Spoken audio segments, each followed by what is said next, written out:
આ તરફ કલોલ ઇફકો પાસે ડમ્પર ચાલકની એક કરતૂત સામે આવી. ભૂસ્તર વિભાગના ચેકિંગના ડરે રોડ ઉપર માટી ઠાલવીને ડમ્પર ચાલક ફરાર થઈ ગયો.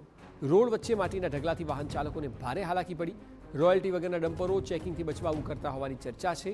થોડા દિવસ પહેલા પણ આ સ્થળે ડમ્પર ખાલી કરાયું હતું.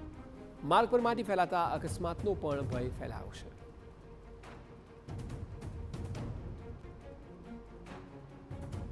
આ પ્રકારે ડમ્પર ચાલકે રોડ વચ્ચે માટીનો ઢગલો કરી દીધો અને એનાથી ખૂબ જ પરેશાની લોકોને થઈ. આપ જુઓ ધૂળ પણ કેટલી ઉડી રહી છે, એટલે પાછળ આવતા વાહનને પણ ચલાવતા તકલીફ પડે અને સિવાય અકસ્માત થવાની શક્યતાઓ તો ખરી જ. એટલે આ સ્થિતિમાં યોગ્ય પગલાં લેવા જરૂરી છે. આ પ્રકારે થોડા દિવસ પહેલાં પણ ઘટના ઘટી હતી અને કે જ્યાં ડમ્પર ખાલી કરી દેવાયું હતું અને લોકોએ ભારે હાલાકીનો સામનો કરવો પડ્યો હતો. માર્ગ પર માટી ફેલાય છે અને એટલા માટે અકસ્માતનો ભય પણ રહે છે. ડમ્પર ચાલકો એ પકડાઈ ના જાય તે માટે આ સ્થિતિનું નિર્માણ કરતા હોય છે.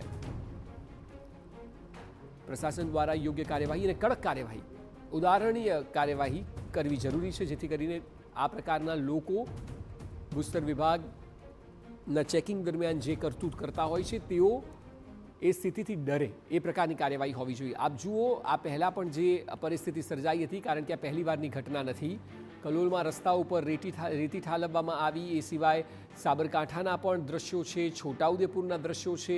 એટલે અલગ અલગ તમામ જગ્યાએ આ પ્રકારે સ્થિતિ જોવા મળે છે કે જે ખનીજ માફિયાઓ બેફામ થયા હોય તેનું ઉદાહરણ છે. આ લોકો ઉપર રોકટોક લાગવી જરૂરી છે અને આક્ષેપ તો એવા પણ થાય છે કે અનેક અધિકારીઓ પણ ખનીજ માફિયાઓ પાસેથી ભ્રષ્ટાચારના ભાગરૂપે કેટલીક રકમ લેતા હોય છે અને આ ધંધો બેરોકટોક ચલાવતા હોય છે, આવો આરોપ થતો હોય છે. અને એટલા માટે જ ખુલ્લેઆમ આ પ્રકારે હિંમત પણ દાખવવામાં આવે છે. જો કડક કાર્યવાહી થાય તો પછી આ સ્થિતિ અટકી શકે.